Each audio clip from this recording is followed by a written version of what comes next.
और दीपक केसरकर साहब इस वक्त हमारे साथ जुड़ रहे हैं। दीपक जी, स्वागत है आपका। मुझे सुन पा रहे हैं आप? नमस्ते। हाँ, मैं सुन पा रहा हूँ जी नमस्कार। दीपक जी, आप गुवाहाटी में ही हैं? पार्डन। आप गुवाहाटी में ही हैं? हाँ, मैं गुवाहाटी में ही हूँ। अच्छा सर, अभी इस वक्त आप कितनी स्ट्रेंथ हो चुकी है आपके, आप तमाम लोगों की वहां पर, अगर एक बार बता सकें। एक मिनट, मैं सुन नहीं पा रहा हूँ, एक मिनट रुके। राइट सर, कोई बात नहीं। हाँ, बोलिए बोलिए सर मैं प्लीज। जानना चाह रहा था कि आप लोगों की, शिवसेना के एमएलएज की और इंडिपेंडेंट्स, अलग अलग कितनी स्ट्रेंथ है इस वक्त वहां पर आपकी?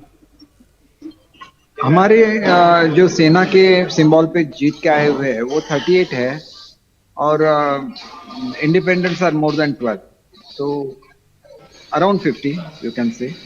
38 प्लस 12, 50 एमएलएज इस वक्त आपके साथ हैं। लेकिन इस बीच भी आप देख रहे हैं जो मुंबई में जैसी बातें कही जा रही हैं, आज तो उद्धव ठाकरे साहब ने खुलकर ये कह दिया कि जो सब लोग ये गए हुए हैं, ये मेरी फोटो के बगैर जरा एक बार सड़कों पर घूम कर दिखा दे तो मैं मान लूं। देखिए, ये जो ये है लैंग्वेज है, वो शोभा नहीं देती है एक पार्टी के लीडर को जिन्होंने महाराष्ट्र को लीड किया है। ये हमारे बहुत ही आदरणीय नेता है, लेकिन लॉ एंड ऑर्डर मेंटेन करना ये सरकार की जिम्मेदारी है, और आज भी वो सरकार के चीफ है। तो ऐसे उन्होंने ऐसे नहीं बोलना चाहिए, ऐसे मुझे दिल से लगता है, और इसके लिए मैं प्रार्थना करता हूँ कि ऐसे कोई भी शब्द उनके मुंह से नहीं निकले कि जो हमारे नेता आज महाराष्ट्र के इंचार्ज है वो ऐसी बातें करे। ये ठीक नहीं रहेगा, क्योंकि ये लॉ एंड ऑर्डर मेंटेन करना महाराष्ट्र की उनकी जिम्मेदारी है। वो is the head of the state. वो तो ये कह रहे हैं कि आप लोगों ने सीधे सीधे उन्हें धोखा दिया है, आपने शिवसेना को धोखा दिया, शिवसेना प्रमुख को धोखा दिया। आदित्य ठाकरे ने कहा कि जिसने ज्यादा बोली लगा दी आप लोग उसके साथ चले गए। देखिए, ये किसी को खरीदने की बात ही नहीं है।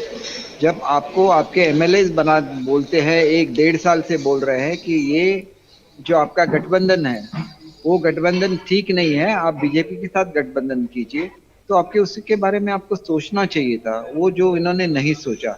और दूसरी बात ये है कि हमने इलेक्शन में जीतने के बाद उनके साथ नहीं रहे, ऐसे अगर उनका कहना है तो सेना और बीजेपी कंबाइन हम लोग गए थे इलेक्शन में सामने।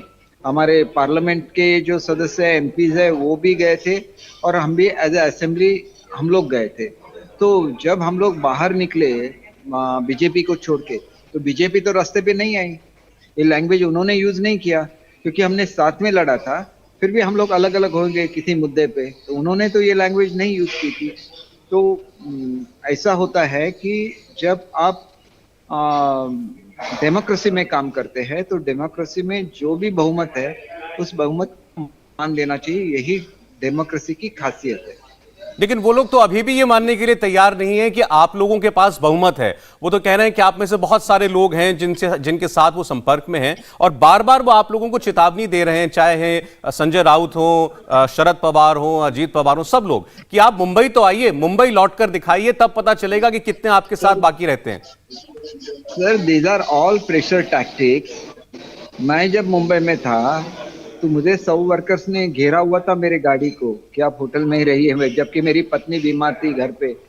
और जब मैं घर पे गया तो मेरे गाड़ी को फॉलो किया गया, तो मैंने खुला फोन करके उनको बोल दिया कि ये नहीं चलेगा। जो बाला साहब का ड्रीम था कोंकण में शांति लाने का, उसके लिए मैं लड़ा हूँ, और ऐसे आदमी को आप ऐसे ट्रीट करेंगे तो मैं तो कतई इसको ये नहीं कर रहा हूँ। और पवार साहब और अजीत पवार साहब भी हमारे नेता है, अगर वो ऐसे बोलेंगे कि आ जाए तो फिर सिक्योरिटी कौन देखेगा उनका? आज भी वो बोल रहे हैं आके दिखाओ, ये तो धमकी हो गई। आप ये कह रहे हैं कि आप जी दुनिया चलती है, ना कि धमकियों पे दुनिया चलती है। दीपक जी, आप ये कह रहे हैं कि जब आप मुंबई में थे तो आपको फोर्सिबली रोकने की कोशिश की गई, आपको हरास किया गया था? बिल्कुल बिल्कुल रोक दिया गया था। मैंने पार्टी के जो सचिव है अनिल देसाई, उनको फोन किया। मैंने ये भी उनको बोला कि अगर गाड़ियां मेरे घर के बाहर लगी हुई है, अगर सुबह तक ये नहीं जाएंगी तो मैं डिफरेंट डिसीजन ले सकता हूँ, और मैंने बोल के डिसीजन लिया है। Next day I had a press conference in Mumbai. I said that I will not tolerate. मैंने बोला था कि ऐसी जो मसल पावर की लैंग्वेज है मैं कतई को टॉलरेट नहीं करूंगा। आज भी मैं अपने भूमिका पे कायम हूँ। I have all the respect for honourable CM. Whatever decision he wants to take he should take, but he should not force upon us his views that we should go with Maharashtra Vikas Aghadi. But Uddhav Thackeray sahab की तरफ से बार बार ये कहा जा रहा है कि हमने तो सबको आजाद छोड़ा हुआ है, जिसको जहां जाना है जाए, हमने तो किसी को होटल में रुकने के लिए भी नहीं बोला। नहीं, वो तो आज बोल रहे हैं ना, जब सब लोग निकल गए। सर ऐसे है कि उद्धव जी के स्टेटमेंट के बारे में मैं अगर नहीं बोलूं तो अच्छा है, क्योंकि वो हमारे नेता है, वो हमारे बहुत ही आदरणीय नेता है।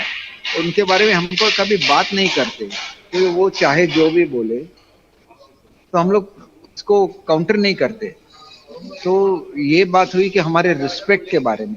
लेकिन अगर कोई उनका संवाददाता ऐसे बोले कि हम लोग रास्ते पे लड़ेंगे आपसे, तो रास्ते में लड़ने के लिए इंडिया में कॉन्स्टिट्यूशन है, इंडिया में लॉ एंड ऑर्डर है, तो ऐसा बोलते हैं तो ये बात अच्छी नहीं है, अपने महाराष्ट्र के कल्चर के लिए अच्छी नहीं है। आप जिस बात का इशारा कर रहे हैं वो संजय राउत जी ने बड़ा खुलकर कहा था कि विधानसभा में लड़ना होगा तो वहां लड़ेंगे और सड़क पे लड़ना होगा तो हम सड़क पर लड़ेंगे। आपको लगता है कि जो सवाल में शिव सैनिकों को क्या आप लोगों के खिलाफ भड़काने की कोशिश की जा रही है? देखिए, मैंने एक चीज तो आपको बोली कि हम लोग बीजेपी जीत के आए हुए थे।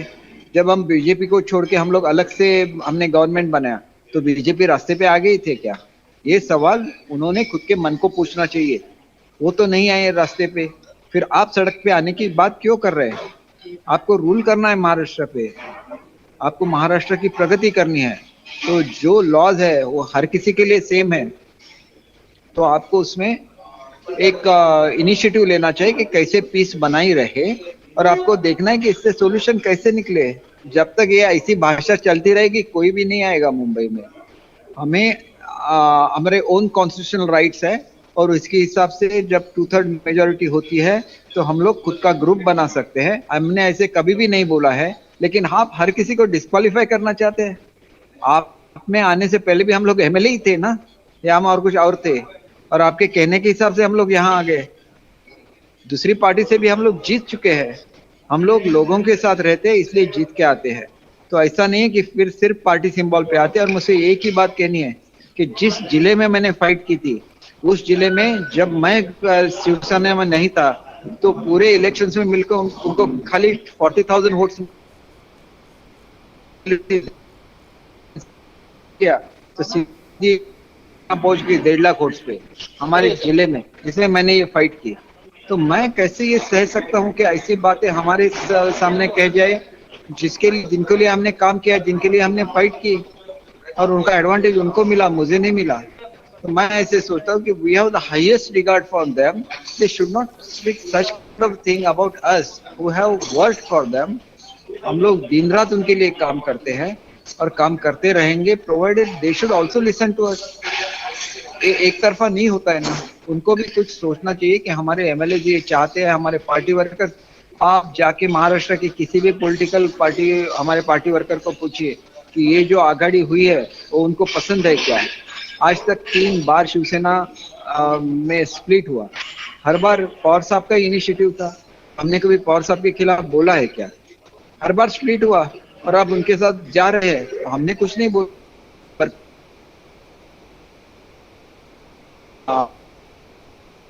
सामने बात, लेकिन उनको पूछिए आपका क्या ओपिनियन है, तो वो बोलेंगे कि ना and BJP natural allies and they should go together. Ji Kesarkar साहब, एक चीज जो वो कह रहे हैं कि आफ्टर ऑल कौन मेजॉरिटी है कौन माइनॉरिटी है, इसका फैसला तो फ्लोर ऑफ द हाउस पर ही होगा।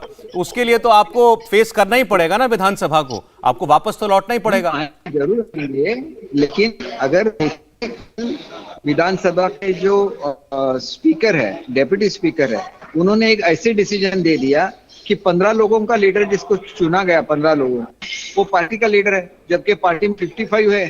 55 से भले 30 लोगों का तो सपोर्ट उनको होना चाहिए ना, और वो हमें व्हिप कैसे निकाल सकता है? और without giving a chance of hearing, how you can recommend और डिस्क्वालिफिकेशन?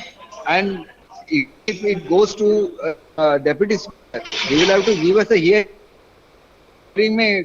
ये हो जाएगा, हमने उनके पास भेजे 38 सिग्नेचर, तो उनका वो कॉन्स्टिट्यूशनल ड्यूटी है कि हमको वो रिकॉग्निशन दे, और सिर्फ वो आपके पार्टी के हैं, तो आप पे ये नहीं कर सके, क्योंकि वो एक कॉन्स्टिट्यूशन ऑथर है, हम के बारे में बहुत बात है। और उनका ये है कि किसी से पार्टी के आए, जब वो स्पीकर बनते हैं तो पूरे महाराष्ट्र के बन जाते हैं, पूरे हाउस के बन जाते हैं, और उनकी ड्यूटी है तो उनको ये सोच के निभानी चाहिए कि उनको जस्टिस देना है, वो उस पोजीशन पे है, और उनको जस्टिस अगर वो नहीं दे सके तो court is the only option left for the people, and every time you can not go to the court of law for everything. So I hope that he will look into it and he will give a proper judgment. Yesterday's judgment was not as per the constitution. You can democracy में अभी कैसे हो सकता है क्या कि 55 लोग हो और उनमें से 15 लोग एक मीटिंग लेते हैं और लीडर डिक्लेयर करते हैं और उसको सम्मति भी दी जाती है, तो आपको बाकी के लोगों को पूछना चाहिए कि आपकी राय क्या है। You must give them a hearing, that is natural justice. अच्छा केसरकर साहब, एक सवाल ये है कि अभी आप लोग वेट किस चीज का कर रहे हैं? आप लोग गवर्नर को सीधे अप्रोच क्यों नहीं करते अगर आपके पास 2/3 ऑफ द पार्टी मेजोरिटी आ चुकी है तो? देखिए, ये स्टेप्स रहती है। पहले तो हमें अप्रोच करना चाहिए डेप्यूटी स्पीकर को, क्योंकि हमारे यहाँ स्पीकर नहीं है। तो डेप्यूटी स्पीकर को हमें अगर अप्रोच करते हैं तो उनको जस्टिस देना चाहिए। अगर वो जस्टिस नहीं देते हैं तो फिर हम लोग गवर्नर के पास जा सकते हैं या तो कोर्ट में जा सकते हैं। This is the second stage. But आपने पहले ही देखा कि कल 17-18 लोगों ने मीटिंग ली, अपना लीडर अपॉइंट किया, और 18 लोगों के सिग्नेचर के बावजूद भी उन्होंने उनको रिकॉग्निशन दे दी। ये कैसे हो सकता है? उनको पूछना चाहिए ना बाकी के लोगों पे, आपका क्या ओपिनियन है, आपके सिग्नेचर्स क्यों नहीं है? क्योंकि जब लीडर अपॉइंट होता है ओरिजिनली, तब सब 55 सिग्नेचर्स उसमें लगते हैं। 56 थे हम लोग, तो 56 सिग्नेचर्स वहां पे जब शिंदे साहब को अपॉइंट किया गया था। जिस लीडर को 56 लोग अपॉइंट करते हैं, उसको 16 लोग कैसे निकाल सकते हैं? ठीक सर, मैं फिर एक बार शरद पवार साहब की बात पे आना चाहता हूं।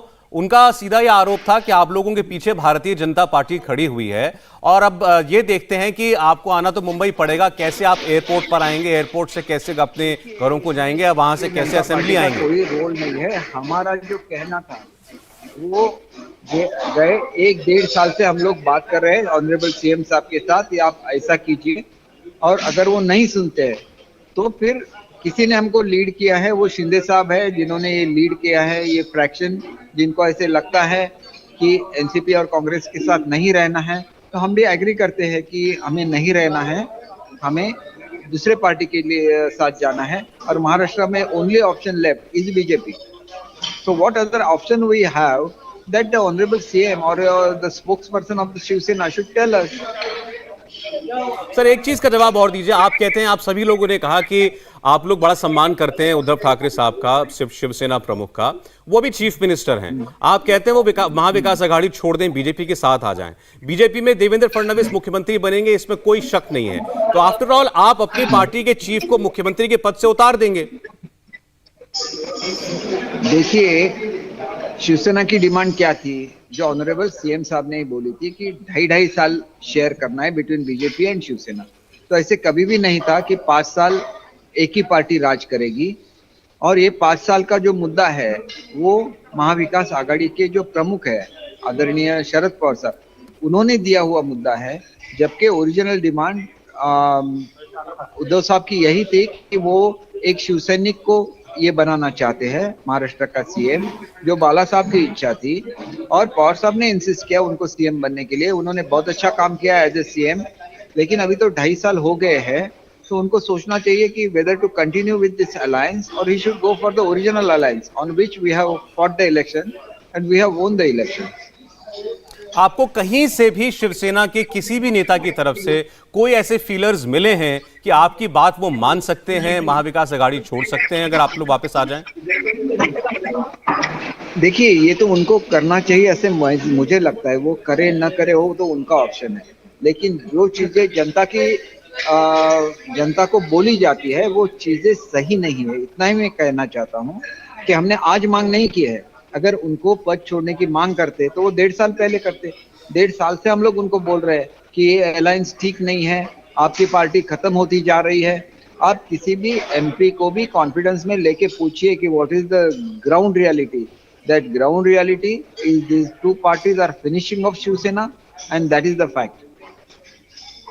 ठीक, बहुत शुक्रिया आपका सर, हमसे बात करने के लिए, हमें टाइम देने के लिए। दीपक केसरकर साहब, शुक्रिया आपका। इंडिया टीवी हर वक्त हर जगह डाउनलोड करने के लिए सर्च करें India TV news Google play store या ऐप स्टोर पर।